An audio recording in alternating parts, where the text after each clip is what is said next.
Olá pessoal, hoje nós vamos estudar um pouco de ótica por meio do olho humano de dois defeitos de visão, a miopia e a hipermetropia, bem como as lentes corretivas. Então vamos às situações.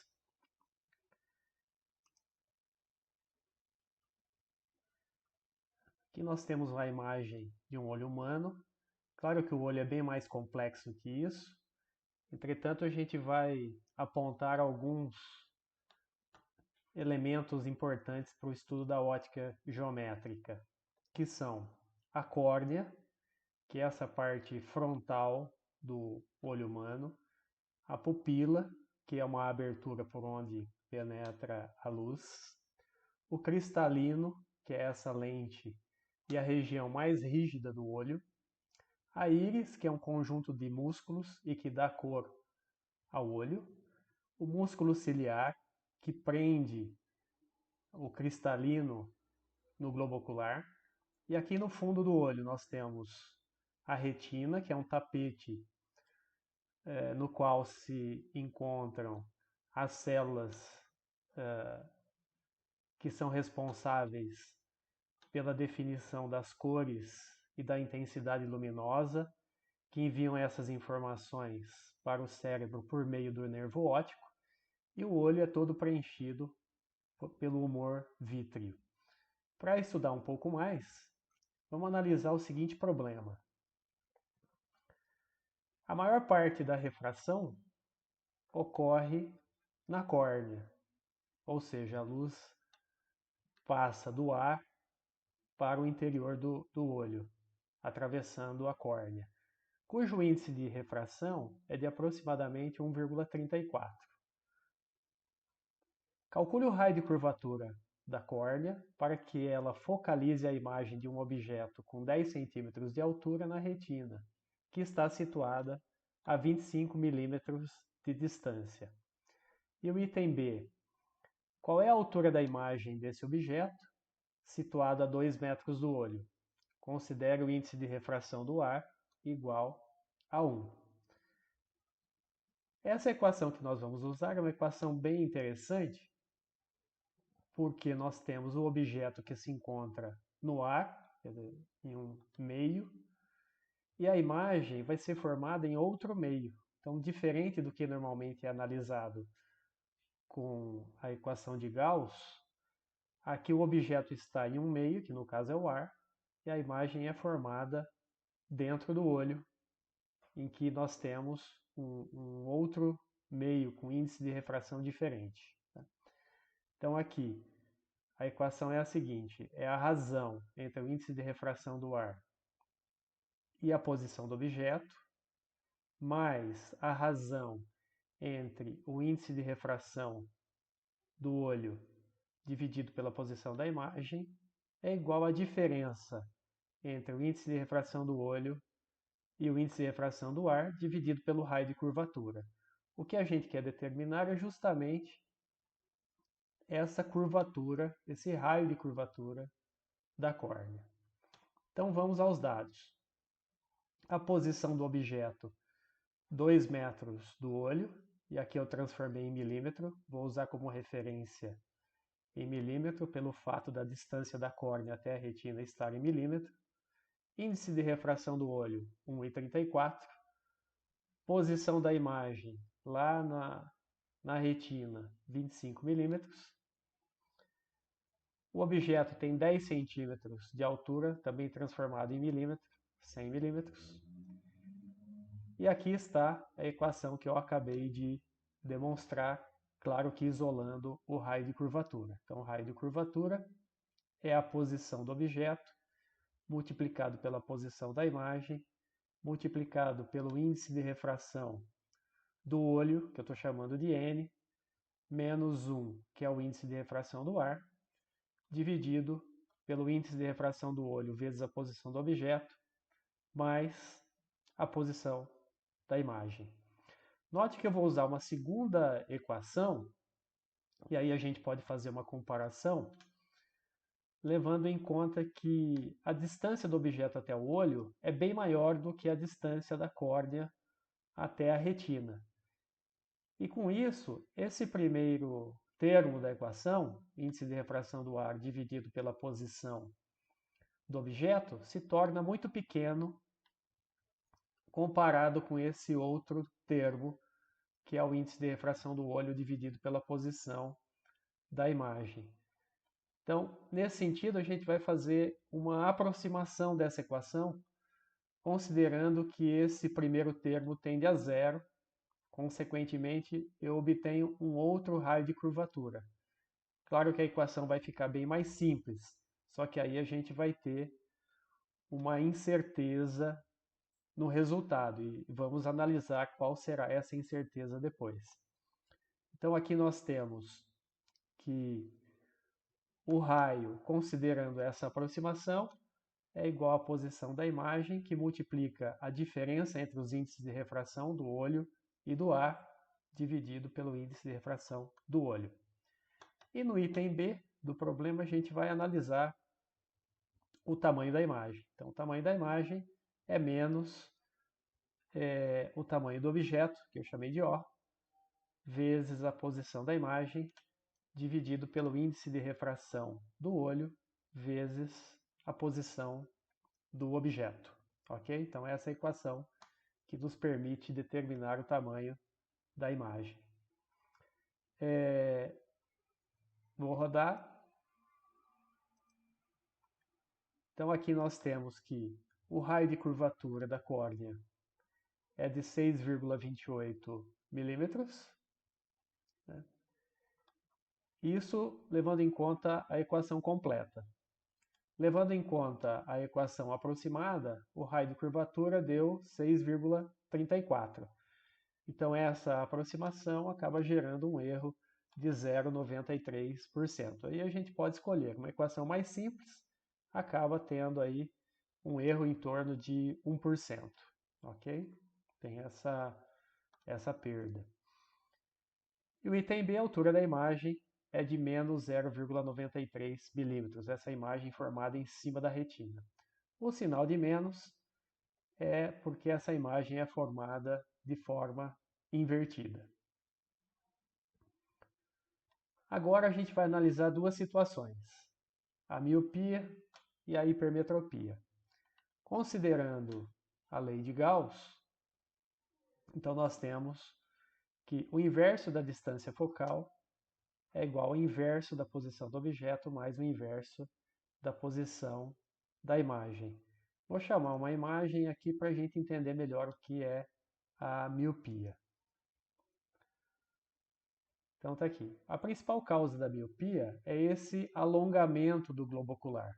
Isso faz com que a imagem nítida, ao invés de ser formada na retina, ela vai ser formada um pouco antes da retina.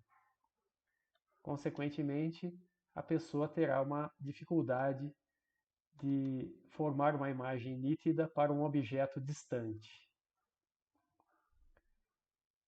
A correção é feita com uma lente divergente, justamente para que essa imagem formada antes da retina, por meio da lente, seja jogada um pouco para trás, em cima da retina. Então, a ideia é usar a lei de Gauss. De que maneira? Considerando que essa lente forma uma imagem na distância do ponto remoto míope. Então, a imagem vai ser formada na distância do ponto remoto míope para um objeto situado no infinito. Se a posição do objeto é infinito, esse termo ele tende a zero.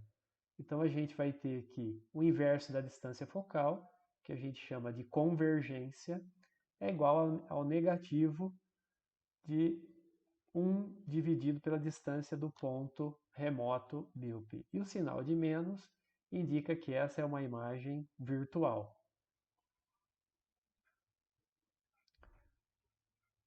E aí, vamos analisar o problema 2, que trata da miopia. Se a distância do ponto remoto de uma pessoa míope é de 2 metros, qual deve ser o grau da lente adequado para fazer a correção? Então, ao invés do ponto remoto ser infinito, ele é limitado em 2 metros. Então a gente considera que a distância do ponto remoto míope é de 2 metros, e aqui nós temos a convergência da lente adequada, né? Então é menos 1 dividido pela distância do ponto remoto míope. Uma observação que essa distância deve estar em metro, para que a convergência, que normalmente chamamos de grau, ela esteja em dioptria. Então aqui nós vamos ter que a lente corretiva adequada é de menos 0,50 dioptrias. E o sinal de menos indica que é uma lente divergente. Agora a gente vai estudar a hipermetropia. A principal causa da hipermetropia é o achatamento do globo ocular. E com isso a imagem nítida seria formada depois da retina. Então veja que é uma situação contrária à miopia. Como é feita a correção? Então a correção ela é feita com lente convergente, né?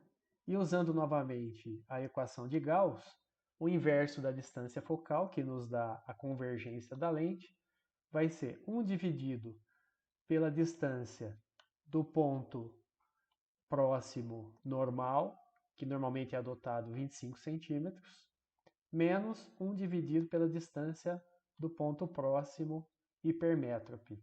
O sinal de menos aqui tem a mesma função no caso da miopia, ou seja, a imagem formada ela é virtual. Agora vamos analisar a terceira situação que trata da hipermetropia. Se a distância do ponto próximo de uma pessoa hipermétrope é de 50 centímetros, qual deve ser o grau da lente corretiva para que ela consiga ler um texto que está a 25 centímetros de distância de seus olhos, que é uma distância adotada como normal.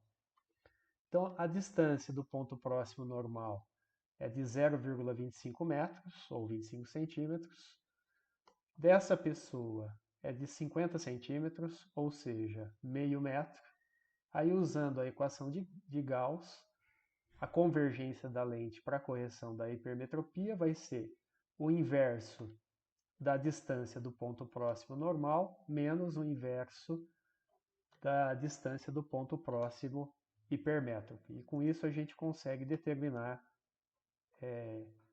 o grau da lente adequada. Vamos rodar. Então a lente corretiva deve ser de 2 dioptrias. Veja que aqui a convergência ela é positiva, indicando que a lente deve ser convergente. Muito bem.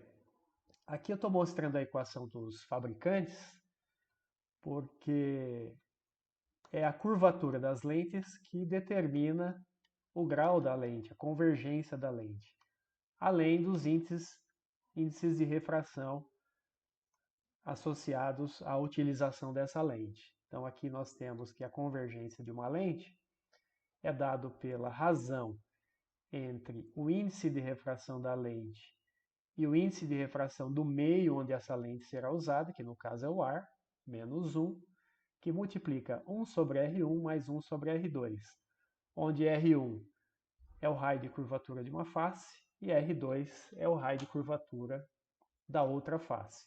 Lembrando que, quando a face é plana, a gente considera que o raio de curvatura é infinito. Isso faz com que 1 dividido por infinito seja zero. Um desses termos aqui acaba não aparecendo na equação.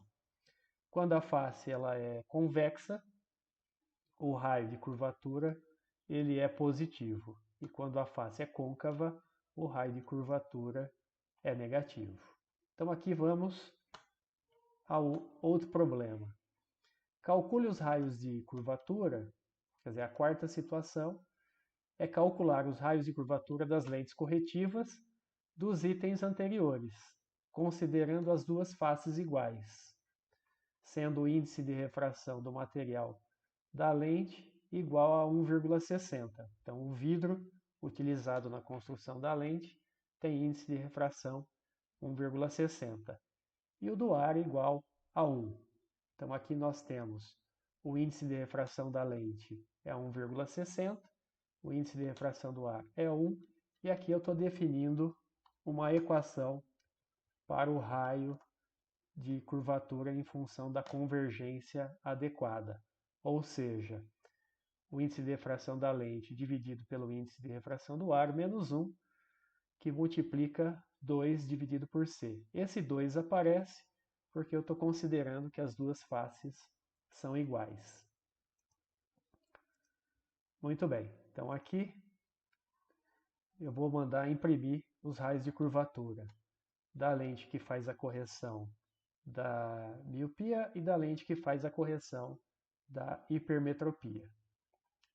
Então, nesse caso, o raio de curvatura das faces da lente que faz a correção da miopia é de 2,40 metros, ou 2 metros e 40 centímetros. Veja que o resultado é negativo, justamente pelo fato de que é uma lente divergente que faz a correção da miopia. E no caso da hipermetropia, 0,60 metros ou 60 centímetros.